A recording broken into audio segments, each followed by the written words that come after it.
This is the Wrestling Replay. I'm Cato. Welcome to episode number 23, AEW Dynamite's Fight for the Fallen. We're going to run through this amazing card. A lot of things I like, a few things that I didn't, but overall, a really solid episode for AEW this week. I have to say that. If this is your first time viewing the channel, please go ahead, hit that like, subscribe, and turn on your notifications so that anytime we drop a video, you'll be the first ones to be notified. And if you are a repeat viewer, you already know what to do. You already did that. You hit the likes and all that cool stuff, right? Now, I came in here a few weeks ago. It was a match with Jon Moxley and Brody King. I felt like that match was really, really good, right? But what we were missing was a build-up. We was missing the story of exactly how dominant Brody is, which we know now, which we see with Darby Allin. Darby definitely helped sell exactly who Brody is. But that would have been nice to come into the matchup with Jon Moxley, having all that momentum behind him, especially going in there with the AEW Interim Champion. So, this week, what did we do? We start AEW Dynamite off with an amazing matchup between Jon Moxley and Rush. I love Rush. He's amazing. If you don't know who he is, please go catch up on him a little bit.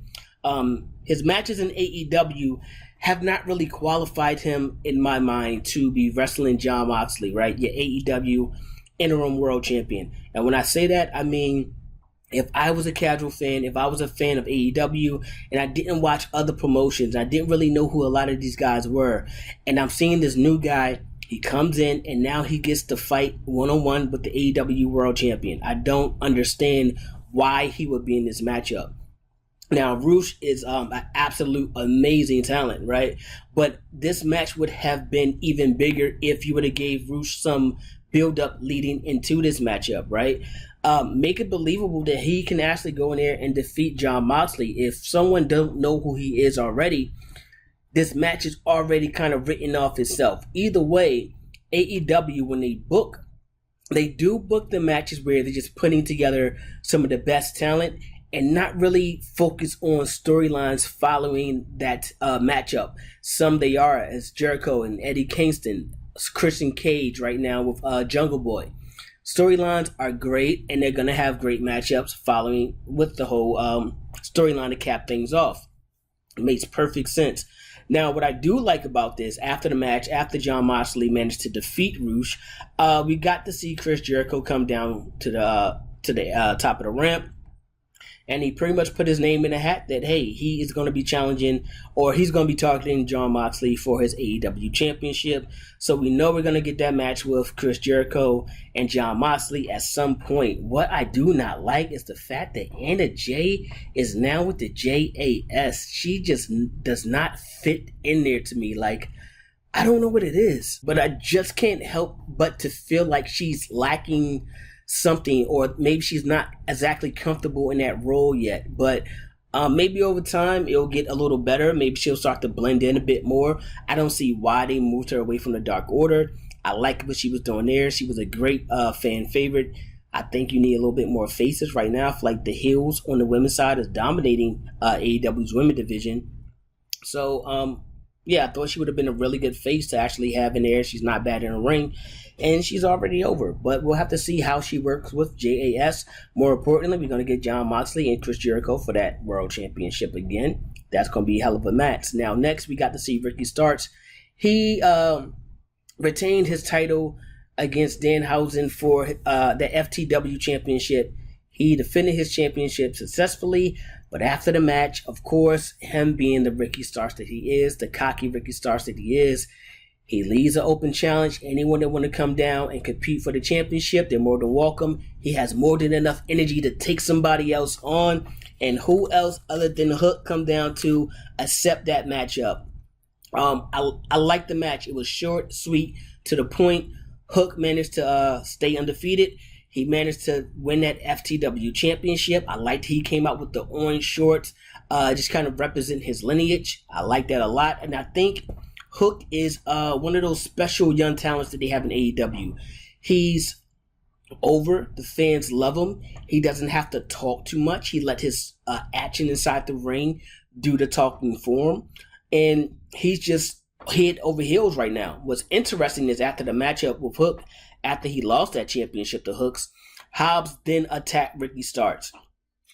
Hobbs attacking Ricky Starks after Ricky Starks honestly gave a hell of a promo. He kind of gave a promo where it instantly turned the fans to Ricky Starks fans. It instantly turned him from a heel to a face. And for a young guy to come on there and in front of the crowd to give a passionate promo like he did, to be able to turn the fans within seconds is amazing, even after losing his championship.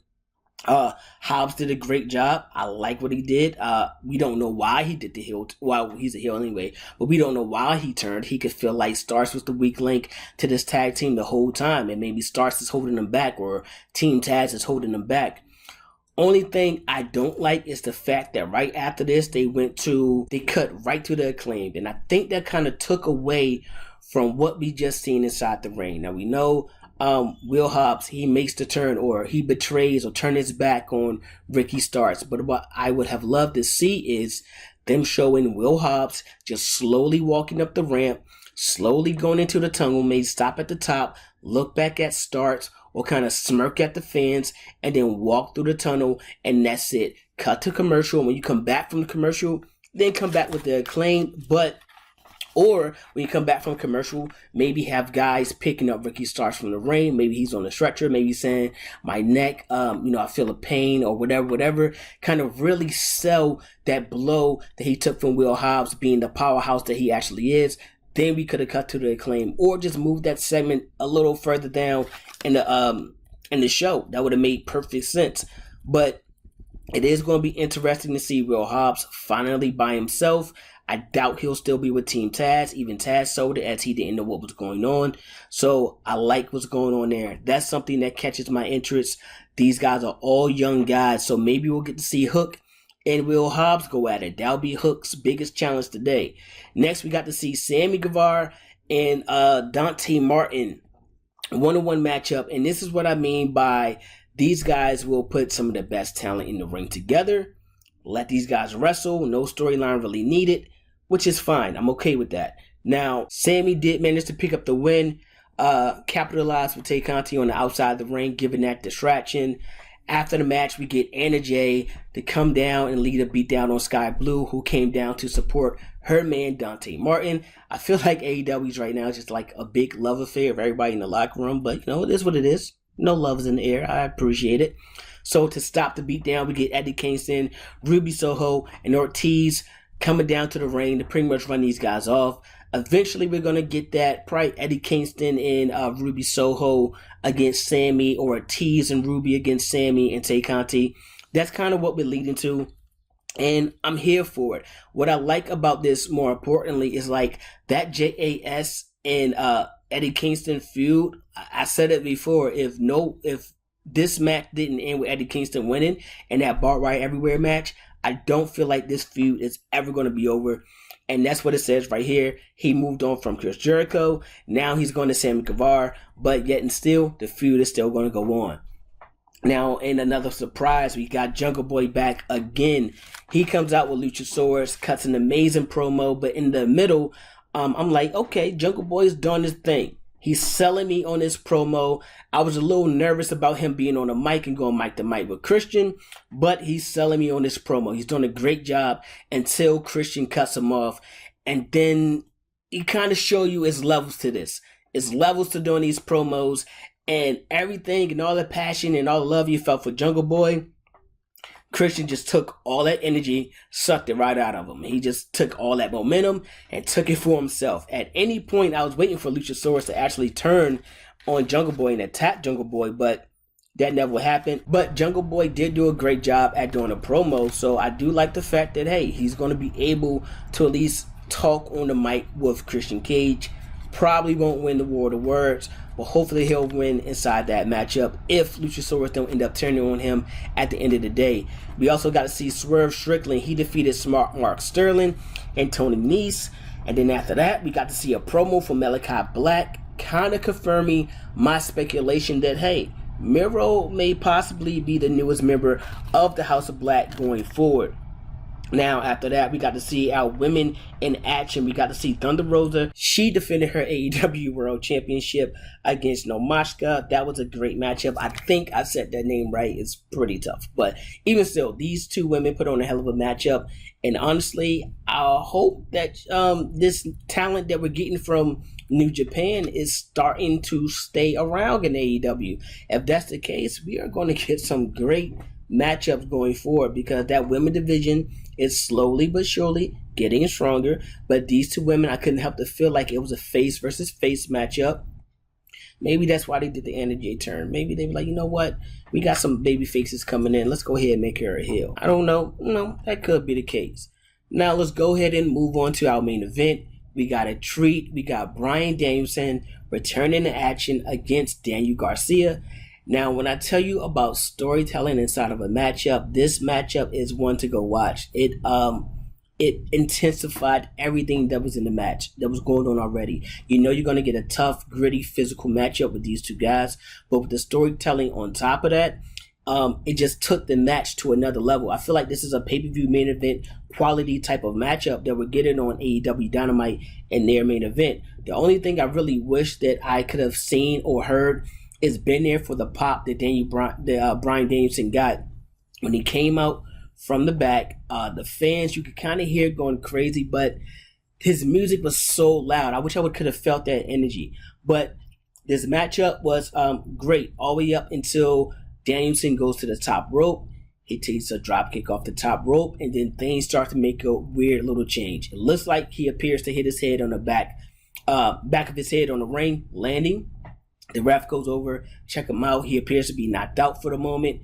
And what I liked about that is the fact that Daniel Garcia, for a split moment, he stops and he shows concern for Danielson. He shows a little weakness for Danielson, and Chris Jericho's on commentary just selling it all. How maybe it's way too fast for him to be coming back from that injury. Maybe he wasn't ready. I already put him on the shelf before. He should have took a little more time. And that's where great commentary helps you sell the great story that's being told inside the ring. So Daniel Garcia eventually jumps right back on top of Danielson. You know what? It showed that Garcia was had no compassion for Danielson. It showed that he did not care, had no concern about his injury. That little moment that he questioned himself, he put it to his side, locked it out of his mind, because he knows what a win like this can do. He knows if he put Danielson back on the shelf, what it'll do for the name of Daniel Garcia, right? So he takes him to the outside of the ring, throws him to steel steps, gives him a DDT on a concrete floor after he removes the mat. And I won't lie, for me, at that moment, I said, Daniel Garcia should take the count-out victory. I said, Bryan is going to find a way to come back in this matchup, and he's going to end up winning this matchup. And I think it's going to suck because you have this, maybe a slight concussion. That's what it appears to be happening right now in the matchup, where he's stumbling all over the place. He stops every couple of steps. He's kind of like trying to regain his balance. I said, man, he's going to come back and end up winning this matchup. And to me, that would be the wrong move. That would be the absolute worst call you could possibly have happen, right? So the match continues, and sure enough, what happened? Bryan starts to catch fire. He starts to take that heat back from Garcia in the matchup, hitting big move after big move. And eventually, he goes to lock on that label lock, right? He goes to lock it on. Garcia managed to make his way to the ropes. These guys make their way to the top of the ropes. He goes for a big back suplex where his head crashed. Garcia hits crash, and at that moment is where the match started to kind of lose me for a little bit.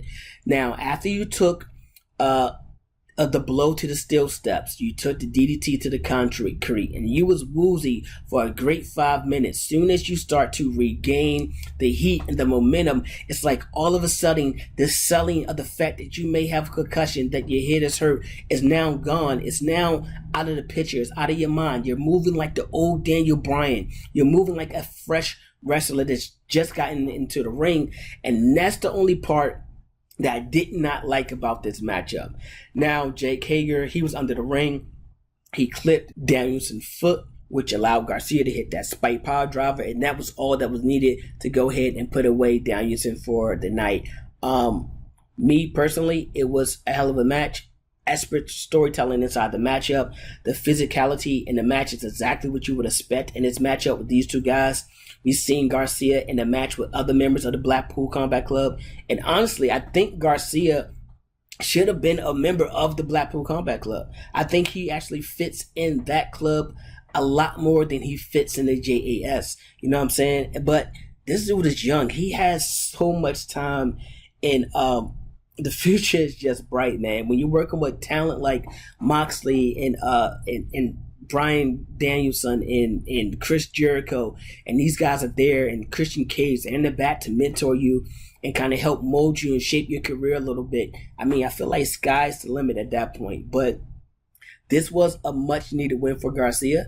I feel like this now kind of put Garcia on track to possibly challenge someone like Pac for his championship. I wouldn't go as much to say challenge Jon Moxley right now, but hell, I mean, later on down the road, I could definitely see that match happening. He's only going to get better as time goes on. So for us to go off the air with a matchup like that between Garcia and Danielson, absolutely amazing. Way to cap off a hell of a show. No issues with it for me from right there. So I love everything that happened in that matchup. Really good show. I just wish they focused more on setting up some of your bigger matches, especially when you got guys like Jon Moxley. Like, he's your world champion. If you're going to put him in there with guys or talent, at least let it be guys who have some momentum or have some real build behind them. That's really all I'm saying. I'm not saying the matchups will be bad. Of course, they'll be good. That's one thing AEW does well, is put together some of the best talent in the ring with each other, as we've seen in the main event. But could the lack of storytelling be what they're missing from Cody Rhodes in the back, or Kenny Omega not being in the back right now? I don't know. Maybe this is Tony Khan's style and how he wants to do things and how he wants to see a wrestling show ran. So, not mad at the matches at all, but me, someone who loves storytelling, just kind of wish that, you know, they would build up, especially some of your bigger players, build them up before you put them in the matchups with your top guys. That's all I'm saying. Other than that, no complaints, man. No complaints. Let me know what you guys think and what's your favorite matchup that was on the card tonight. Definitely follow us on Instagram at The Wrestling Replay. Hit me in the DMs, comments over there. That's where most people do their talking at, and that's where we mostly engage with everyone at. A few people drop comments under here. That's cool as well. I'll reply to those also. But yeah, great week for Dynamite. Can't wait to get to Friday. Can't wait to get to SummerSlam.